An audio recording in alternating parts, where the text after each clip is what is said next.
Hindi po, tinatanong ko po kayo No, kasi... I don't know Administrative Order number 229, Mr. Oh, President. hindi po ninyo alam, sasabihin ko sa inyo. I don't Ulitin need to ko. know, Mr. President. I'm not interested. Hindi po kayo interesado sa isang bagay na napaka-importante sa ating bansa? Hanggang ngayon, hindi ma-drawing ang West Philippine Sea. Hindi kayo interesado? Hindi po ko rin interesado sa sinasabi ninyo. Maring hindi po kayo interesado Kasi, sa sinasabi ko. no, Ngunit ang sasabihin ko, interesado ang buong Pilipinas sapagkat ito, dito nakasalalay po kung sino nagsasabi ng totoo. So ayaw po ninyong malaman ang totoo, Ginoong Lacson?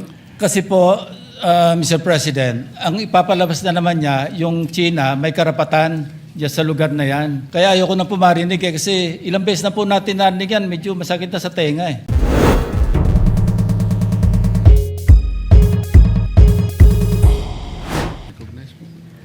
Majority Leader, are you...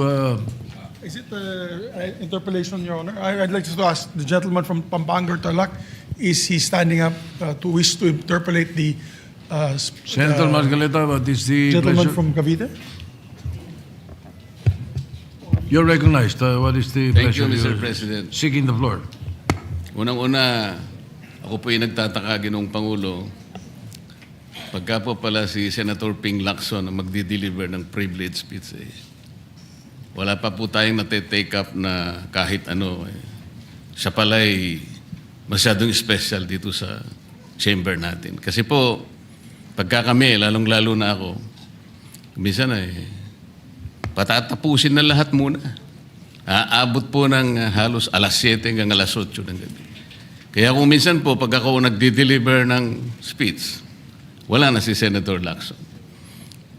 Ganun po pala siya ka-importante. Majority Leader, I think you should answer that particular Yes, Mr. President, statement. yung privilege speeches, alam mo, dalawang linggo na lang po naiiwan with due respect to Senator Marcoleta. Talagang tinutulak natin yung legislation. Una, yung privilege speeches, we put always, and it's been a practice in the past, in the tail end of the discussions, because the privilege speeches can take up a lot of time. Yung nangyari po kasi kahapon, sa speech ni Senator Marcoleta, with due respect to the two sides, binanggit po niya yung pangalan ni Senator Lacson. So it is obvious that Senator Lacson would like to respond. So usually when it is personal and collective privilege, especially when they're trying to defend themselves, kasi gusto mong i-defend sana ang sarili mo, binibigyan po natin ng pagkakataon. Ang senador na tumayo at any given point in time. Kaya kung sinabi din po sa akin ni Senator Marcoleta kahapon na ito po ay personal and collective dahil galit ako kay Senator Lacson, ginawa kong agad-agad. Pero hindi po niya kwento sa akin ano yung purpose ng kanyang speech. Kaya nung ninapitan niya po ako first speech, binabigyan po natin Senator Tulfo muna, pagkatapos si Senator Tulfo, Senator Marcoleta naman po. Pero yung laman po ng speech ni Senator Marcoleta ay binabanatan isang membro ng Senado. Obviously, that member of the Senate will stand and defend themselves. We have to give them priority. It goes for any member of the Senate, Mr. President. We will give that privilege to any member of the Senate. Thank you. All right, thank you. Mr. President, ang sinasabi ko lamang po ay ngayon ko lang po na nakita ang ganitong special treatment. Hindi ko naman sinasabi, Mr. President, na lahat ay ganito. Kasi po yung kauna-una, yung una pa po bago ito, Mr. President, naalala ko, tinapos muna lahat po ng bisita, pati po yung mga galing sa Southeast Asian Games. At kahuli-hulian nga po, inabot po ako ng alas 8 ng gabi. Yun lamang po. Ngunit gusto ko pong makapagtanong sana sa ating ginagalang na Senator Ping Lacson kung siya po ay papayag. My pleasure, Mr. President. Hindi ko po alam, Mr. President, Your Honor, kung paano ko, sana ko mag-uumpisa sapagkat hindi ako ang subject matter ng aking dineliver na privilege speech kahapon. Kaya kung sagutin at iisa-isahin sa inyo, ngunit ang nangyari, parang ad hominem ang nangyari. Sa akin po, natutukoy lahat ang inyong privilege speech ngayon, samantalang ang inaasahan ko ay sasagutin nyo yung privilege speech kahapon. Kasi kung ganun pong mangyayari, Mr. President, malilihis na naman po tayo sa inaasahan ng ating mga mamamayan.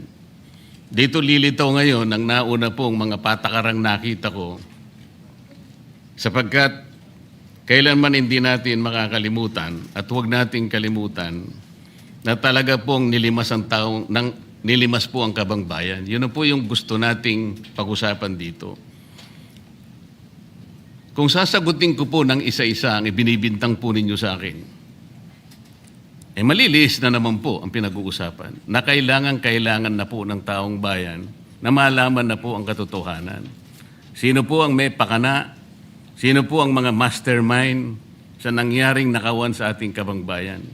Ito po ay hindi pangkaraniwang pagnanakawan, Ginoong Pangulo. Yun po ba ang gusto niyong mangyari, Ginoong Ping Lacson? Negative po. Sigurado hindi po yun. Bakit Kayo po- po naglilist, sino pa po nagsimula nito? Nung Bakit una pong po- privilege speech ninyo, hindi ko na sinagot kasi ayoko magkagulo. Pero enough is enough. Kahapon, nanonood ako sa aking opisina, gusto kong bumaba, kaya lang malalim na ang gabi at ayoko maabala yung trabaho sa Senado. Kaya nagsabi ako sa ating Senate President at ito'y na-manifest niya kahapon, narinig ko, na I was told na sasagot ako ngayong araw na ito. Wala pong gustong maglihis sa usaping flood control. Ako nga po, very passionate po ako dyan, mulat sa pool. Wala po kayo rito. Ako po'y talagang lumalaban sa korupsyon. Pagdating sa national budget, pagdating sa lahat ng usapin, hindi nyo po matatawaran ang aking hangarin, maituwid ang lahat ng katiwalian dito sa ating bansa dahil hindi po tayo muusad. Pero enough is enough. Patuloy po kayo sa pag-atake sa akin. Balikan nyo po, res ipsa loquitur. Andyan po lahat eh. Wala po ko inimbento. Salita nyo po lahat yan eh. Sabi nyo, iniinsulto ko kayo. Sagutin nyo po. Totoo po ba o hindi yung ating napanood sa mga video? Totoo po ba o hindi yung aking mga binanggit? Tapos na po kayo. Tapos na po. Kasi po ganito May I eh. suggest that the two gentlemen address the chair instead of addressing each other? Sorry, Mr. President.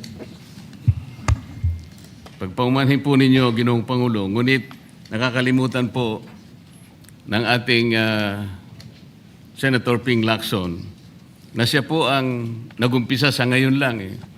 Ako raw po ay defensor ni Vizcaya. Palagi niyang ipinipilit yon. Hindi niya makalimutan ang sinabi ko na nung ako po ay nasa Blue Ribbon Committee, tungkulin ko po kasi na ipaglaban ang sino man, witness man siya, resource person, siya po ang kauna-unahan na nag-apply ng Witness Protection Program.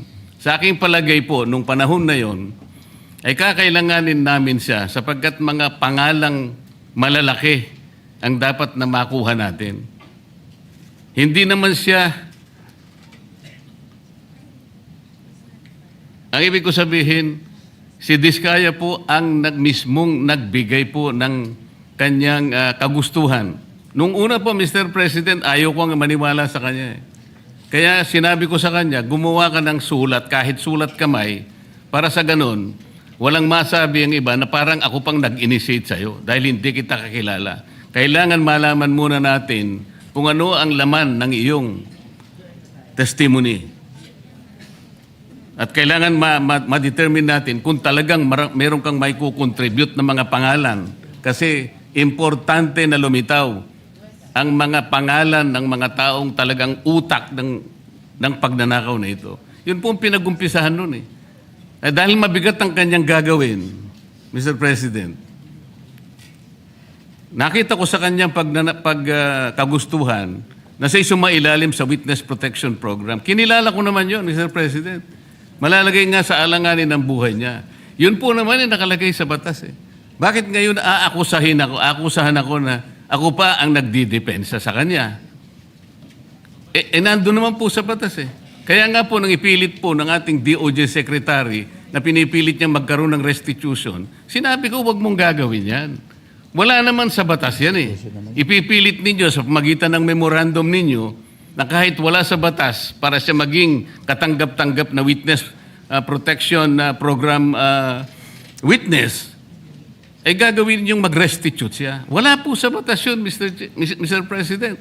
Yun po yung nilalaban ko. Kung napagkamalan niya na dinidepensahan ko, hindi po pwede yung ganun, Mr. President. So ngayon, hanggang ngayon, pati ba naman ng asawa ko na independent director, kakalantariin pa rito, saan ba natin pag-uumpisa ng pag-uusap na ito? Pagkatapos, ipipilit na naman ninyo yung Kalayaan Island Group, ano po ba patakaran dito, Mr. President? Ginoong Lacson? Kailangan bang samot-samot ang gagawin mo para sa isang privilege speech? Kayo po'y matagal na sa Senado. Alam ko po, kabisado nyo yung patakaran dito. Ang isang privilege speech nakatutok lang sa isang subject matter. Pero kung gagawin po ninyong samot-samot ito, at pagkatapos ay mag-uumpisa kayo na para bang ang nilalaman ng privilege speech ninyo puro ad hominem, wala po tayong matatapos dito. Ang hanga rin po natin dito ay yung subject matter na pinipilit natin sapagkat ito po ang inihintay ng taong bayan. Kung sasagutin ko po ng isa-isa at ang iba po'y sinagot ko na, ay lalayo po tayo. Ang akin pong tinatanong sa aking privilege speech kahapon ay bakit parang hindi ninyo pinagbigyan ang ibang mga tao na napakarami nilang dapat sabihin para sa ganun malaman natin ang katotohanan. Kayo po ang nagsabi, Senator Lacson, Mr. President, napupuntahan natin lahat ng lugar na kung saan ang ebidensya. Hindi po ba kayo po'y nagpahayag noon dito sa plenaryo, Mr. President, Senator Lacson, at sinabi nyo na ang presidente ay name drop ni Yusek Bersamin. Hindi ko man lang po nakita yung kanyang katauhan na ipinatawag nyo dito. Samantalang napakalaki ng dapat niyang ipaliwanag sapagkat kayo po ang nagsabi sa pamamagitan ng pagtitiwala ninyo sa ibinigay na testimony ni Yusek Bernardo na niname drop niya ang presidente. 100 billion pesos po pinag-uusapan dito na kung saan ang porsyentong tinanggap nila sang-ayon din sa inyong pagpapahayag ay 8 billion pesos. Nagtataka po kami, ang taong bayan, hindi nyo man lang pinatawag si Yusek Bersamin. Nagtataka din po ako. Alam po ninyo ito. Nakiusap, nagpresenta si ex-Governor Chavit Singson. At iminungkahi ko po sa inyo at ang sabi nyo, sige po, sa susunod na pagdinig natin, ay iimbitahan natin siya. Sapagkat marami raw siyang gustong ibahagi sa ating pagdinig tungkol sa mga project sa Ilocos. Ngunit hindi po nyo tinawag. Yun po yung pinagtataka. Ito po yung gusto ko sanang sagutin ninyo. Sa akin po, wala nang kwenta kahit na ako'y patutsadahan ninyo, na ganito ako, ganito kami, ganyan. Hindi na po mahalaga sa akin yun eh. Ang mahalaga po, Mr. President, ang taong bayan ngayon na naghihintay ng kasagutan sa maraming katanungan nila kung magagawa pa natin na buklatin lahat ang dapat buklatin. Kilalanin kung sino dapat kilalanin. Ang gusto ko pa po sana, Mr. President, sana sagutin po ninyo, Senator Lacson. May I respond, Mr. President? May I respond, Mr. President? Yes, please, go ahead. Mr. President, Your Honor, have you read the partial committee report? Ganito po ang nangyari, Mr. No, have President. you read the partial committee report? That is my question, Mr. President. Binasa ko po, ngunit hindi ko po magawan ng paraan kung paano ko po itatrato. Kasi kahit na po ganun ang nangyari, tiningnan ko po eh. Kaya lang, sabi ko sa mga staff ko, nung mag-meeting kami, bakit ka ako wala man lang pirma ito? Ito po italiwas po sa inyong ipinahayag kahapon. Sinabi nyo rito, If I may be allowed, Mr. President. Patapusin niyo muna ako para may paliwanag ko kung bakit hindi man lang ako sumagot sa inyo dito sa ibinigay niyong material na ito. Kasi sinabi po ninyo, for one, I have it on record that his office already received a copy of the BRC Partial Committee report as early as February 11, both hard and soft copies, but he has not signed it, even with I dissent remark. It follows that as chairman, I was first to sign before routing the same contrary to his claim that I did not. Kahapon lang po namin nakita ito, Mr. President. Pero hawak ko po dito yung pinrint naming kopya na nakuha lang namin sa isang link sa PDF document. Kami lang po nagprint nun. Wala pong pirma. Mr. President, we assume that it came from the office of Senator Lacson or probably from the Blue Ribbon Committee. I would not assume otherwise. So sabi ko, kung walang pirma ito, wala man lang covering letter, ano bang gagawin namin dito? Gagawin ba nating banderitas ito? Ganun po ba yung pagbibigay ng isang importanteng dokumento? Kung inaakala po yung importante ito, bakit wala naman pong pirma man lang? Sa akin So palagay, hindi po ganun ang pagtrato sa amin bilang miyembro ng Blue Ribbon Committee. Dapat man lang sana, kahit na initial nyo lang po at meron siguro kayong instruction doon, anong gagawin namin dito? Now, before Senator Lacson responds, will you answer the question? Did you read it or not? That was the question. Yes, Mr. President. You read it. Okay, Senator Lacson, go ahead. Yes, Mr. President. I mentioned it in my privilege speech. Binigyan po natin ng tikitig isang kopya na may watermark ng kanilang opisina. Una, nagkaroon po tayo ng isang masamang experience na nag-leak yung nauna ng niroute na committee report. So naisip namin, para matunto natin kung saan opisina manggagaling ang leak, bigyan natin ng tikitig isang kopya. Hindi po talaga pipirmahan yun kasi advance copy po yun eh. Nasabihan po namin ang kanilang mga staff na kapag ready na sila na pumirma at nabasa na nila, hudyatan nila kami, ipapadala namin yung physical or yung hard copy. Nandun po yung signature page, nakapirma po ako doon. Hindi ko po pwede ikalat yun nang wala akong pirma kasi ako yung chairman. Hindi niyo po narinig yung aking paliwanag sa aking privilege speech na talagang walang pirma yung aming ikinalat sa bawat miyembro. Dahil yon para lang mapabilis kasi 400 pages po. Alam ko magtatagal mabasa. So para simultaneously, isipin niyo po Mr. President, kung isang kopya lamang yon na aking igagala sa 17 o 20 miyembro ng Blue Ribbon Committee, isang taon po, baka hindi pa tapos mabasa. So gumawa kami ng nag-devise po kami ng isang pamamaraan para simultaneously, sabay-sabay nila mabasa with the advice to their staff na kapag nabasa na at ready ng pumirma, sabihan kami, dadali namin yung kopya na mayroong signature page at sa kanila pipirmahan. Katunayan kahapon po si Senator Bam Aquino. Binigyan namin sa kanya yung may signature page at pumirma siya. Hindi po matatapos kung yung 467 yata na pages, iisa-isahin namin iikot. Mahirap po. Gumawa na nga kami ng paraan para matakil na sa floor, ma-defend ko, at makamove forward tayo na tulad ng binanggit ko sa aking privilege speech, simula na tayo uli ng mga panibagong pagdinig. Ngayon, sinabi po ni Senator Marcoleta na bakit hindi inimbitahan si Undersecretary Bersamin. Kaya ko po tinanong, kung nabasa niya na yung report, kung meron po siya maipakita sa akin doon sa committee report o doon sa TSN, doon sa minutes ng pagdinig na nabanggit ang pangalan ni Undersecretary Bersamin. Bukas na bukas din po o bigyan natin 3-day notice rule. Tatawag po ako ng pagdinig, ipapatawag natin si Undersecretary Bersamin. Ang binabanggit niya po yung aking interpellation sa DBCC na kung saan si Undersecretary Bernardo gumawa ng personal na sulat kay Pangulong Bongbong Marcos.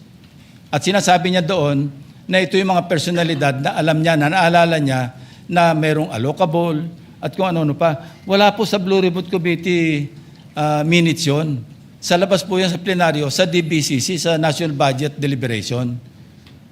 So kung may papakita po sa akin ng ating kasamahan, Senator Marcoleta, na merong isang mention sa affidavit o sa salaysay ni Undersecretary Bernardo na binanggit si Undersecretary Bersamin, di tumawag po tayo ng pagdinig at mag-motion siya na ipatawag kung sino man ang gusto niya ipatawag.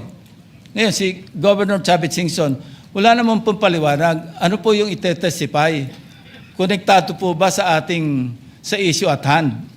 which is the flood control projects.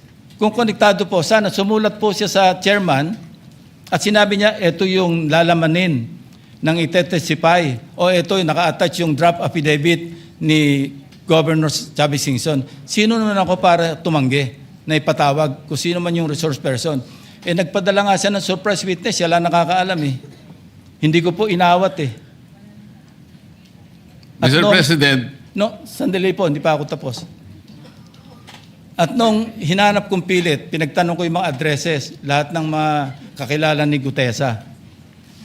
At inalam po namin sa pamamagitan ng CCTV footage, baka naman merong sumalubong o merong kasama na pwede natin matunton kung nasan si Gutesa. Ganun po kasi ang aking pagnanais na talagang get to the bottom of this issue. Pero bigla po nawala eh. Ano po magagawa ko? Mr. President, wala nga pong nakasulat dun sa transcript tungkol nga po dun sa binanggit niya sa plenary na pangalang Adrian Bersamin. Paano nga pong mababanggit doon, Mr. President? Hindi nga niya pinatawag eh. Samantalang dapat niyang ipatawag, siya mismo ang nag-highlight. Isip-isipin po ninyo, nagawa po ni Senator Lacson na isama sa plenary debates ng ating 2026 budget. Ganun ka-importante ang bahagi na yon, Mr. President. Hindi ba dapat ipinahayag mo yun eh? Malaking bagay yun. Ibinulgar mo pa nga eh. There are 2 public officials I will reveal this morning. Ganun lang. Ba't hindi mo pinatawag? Kung pinatawag mo yun, malinaw na malinaw, nalagay sana sa transcript. Ganun lang naman ang ibig sabihin eh. Sa mga tweet, iniwasan po, Mr. President, para hindi malagay sa transcript. Pagkatapos ikakatwiran po ninyo, kung nasa transcript, di sana, pinatawag ko. Baligtad po ang ginawa ninyo, Mr. President. Katulad din po sa 30 Nara Street sa South Forbes. Ilan po yung binanggit ng mga tao doon? Hindi ko po sinasabing totoo yun, pero for purposes of the inquiry and investigation, kung talagang ganun, kalawak ang inyong pananaw, dahil pati nga po yung pagpunta ni Gutesa, pati CCTV po, pinakita ninyo. And dami po sana ang pagkakataon na nakita sana lahat ng mga binanggit ni Saldico na mga ginamit na sasakyan. Makikita doon sa pagitan ng alas 9 hanggang alas 10 ng umaga. Tawagin natin yung kung sino man yung security agency doon. Pero hindi po ninyo ginawa eh. Pero sasabihin po natin, you wanted to emphasize one point. Kung nasaan ang ebidensya, ay talagang pupuntahan natin. Kayo po ang inconsistent eh. Pagkatapos ako ang sasabihin ninyong inconsistent. Ang dami po eh. Nakiusap ako na, sabi nga natin, ang dami pong tumuturo sa pangalan ni Martin Romualdez. Inimbita po ninyo, hindi dumating, nakiusap ako, naimbitahan uli. Ang sabi po ninyo sa magitan ng inyong interview, kung pupunta siya rito, welcome. Kung hindi siya pupunta, wala tayong magagawa because of interparliamentary courtesy. Mr. President, hindi po karaniwang pagnanakaw ang nangyari sa kasaysayan ng ating bansa. Hindi po ba ninyo naiisip, mismong kabang bayan ang tumagilid, pagkatapos magtatago kayo sa prinsipyo o doktrina ng interparliamentary courtesy? Kung ako po ang chairman ng Blue Ribbon Committee, Mr. Chair, Mr. President, hindi ko po igagalang interparliamentary immunity sapagkat ang pinag-uusapan dito ay interes ng mamamayan. Huwag po tayong magtago kung saan-saan. Sinabi po ninyo, Mr. President, Senator Lacson, yung Apostille Convention. Hindi ba pinahayag po ninyo sa isang pag-i-interview ninyo na kung si Saldico lamang ay makakuha ng isang subscribe statement, kahit sa Zoom lang, ipatatawag namin siya. Bakit hindi po ganun ang ginawa ninyo? Pwede naman siyang mag-Zoom pagkatapos na magkaroon ng apostilled sworn statement. Bakit hindi po ninyo ginawa? Meron naman pong Zoom eh. Natatakot yung tao. Nanganganib ang kanyang buhay. At palagay ko naman, nanganganib nga talaga. Iintay pa po ninyo na humarap sa inyo? Pwede naman ang Zoom eh. Kung talagang gusto nyong tuntunin ang lahat ng mga ebidensya na dapat nating puntahan. Ito po yung pinupunto ng aking privilege speech kahapon.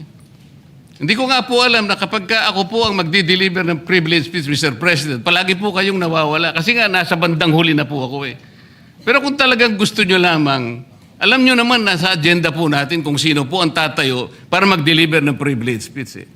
Ayoko pong isipin na sinasadya ninyo. Ngunit narinig naman po ninyo Mr. President, pagkatapos isasama yung Kalayaan Island Group, ano po ba talagang pinag-uusapan natin dito? Yung kapakanan ng bayan? Pinipilit po nyong pinagtatanggol ko ang China. Sa March 12 po, Mr. President, Senator Lacson, sana po may panahon kayo sapagkat ipinatawag ko sa magitan ng isang resolution at ito po ay alam na ni Senator Erwin. Pinatawag ko po ang NAMRIA, pinatawag ko po ang Philippine Coast Guard, Philippine Navy, ang DFA, pinatawag ko rin po si Justice Carpio at saka yung professor sa UP. At kung sino man po ang interesado, pero once and for all, malaman po natin dito kung sino ang sinungaling, kung sino ang makatsina, kung sino ang naggagaling-galingan at nagpapanggap na expert in international law. Sana po, Senator Lacson, nandun po kayo. Mr. President, may we hear from the chairman of the Foreign Relations Committee? Because his name was mentioned. May I just confirm if indeed he will call for a hearing and invite those people mentioned, Mr. President? With due respect. Well, as requested, if you would like to respond, Senator Erwin Tulfo. Thank you, Mr. Chair. This morning, I have received a letter from the Department of Foreign Affairs citing that they cannot attend, including NAMRIA, Mr. Chair, and we have already written to the various chiefs of staff of the members of the Committee on Foreign Affairs. They cited, including NAMRIA, that they cannot attend because of the fact that it is a matter of national security, Mr. President. And I also have a copy that will be sent to your office, Mr. President. The reason given by NAMRIA, the Armed Forces of the Philippines, and the Department of Foreign Affairs, Mr. President. In other words, Mr. President, the gentleman from Pampanga and Tarlac is confirming something that is not confirmed. Mr. President, that is too much of a statement. Kausap ko pa lamang ang chairman at kaming dalawa po nagkakausap at niremind pa nga ako yung mga nakarang araw na March 12, okay ka na. So, ang sabi ko sa kanya, ito po ang dapat nating maimbitahan. Bakit naman po nagkaroon ng issue sa national security ang pagdinig tungkol sa usapin sa West Philippine Sea? Mr. President? Ito na naman po ba ay patakaran para ilihis na naman? Hindi po pag-uusapan dito kung ano-ano mang klaseng teritoryo ang pag-uusapan dito. Ang pag-uusapan lang natin ay yung masigalot na pinalalaki nila at hindi nila maintindihan na walang kamatay ang West Philippine Sea. Nakalagay po kasi sa Administrative Order number 29, dated 2012, Mr. President. 14 na taon nang nakararaan, minanduhan mismo ang NAMRIA at ang DFA na mag-submit ng mapa at mga charts sa opisina ng United Nations General, as UN Secretary General, at inotify ang lahat ng international organizations katulad ng IHO. Ano po bang ibig sabihin nun, Mr. President? Alam po ba ito ni Senator Lacson, yung Administrative Order number 29? This is something between the chairman of the Foreign Relations Committee and the gentleman from Tarlac and Pampanga, Mr. President. Hindi po, tinatanong ko po kayo. No, kasi, I don't know Administrative Order number 29. Mr. hindi po ninyo alam, sasabihin ko sa inyo. I don't Ulitin need to ko. know, Mr. President. I'm not interested. Hindi po kayo interesado sa isang bagay na napaka-importante sa ating bansa? Hanggang ngayon, hindi ma-drawing ang West Philippine Sea. Hindi kayo interesado? Hindi po ko rin interesado sa sinasabi ninyo. Maring hindi po kayo sinasabi interesado sa Kasi, sinasabi ko. No, Ngunit ang sasabihin ko, interesado ang buong Pilipinas sapagkat ito, dito nakasalalay po kung sino nagsasabi ng totoo. So ayaw po ninyong malaman ang totoo, Ginoong Lacson? Kasi po, Mr. President, ang ipapalabas na naman niya, yung China, may karapatan dyan sa lugar na yan. Kaya ayoko na po marinig kasi ilang beses na po natin narinig yan, medyo masakit na sa tenga eh. Alam po Kaya ninyo, sinasabi ko po, ayoko na alam po ninyo, marinig Mr. kung President, nanggagaling sa kanya, Mr. President. si Senator Lacson po ay, ang pagkakaalam ko, isang magaling na investigador. Eh ngayon po pala yung manghuhula na. Paano po niya nahulaan? Ang sasabihin ko ay, the debate is going into Yeah. motives and all of that. So, motu proprio, the presiding officer declares a session suspended.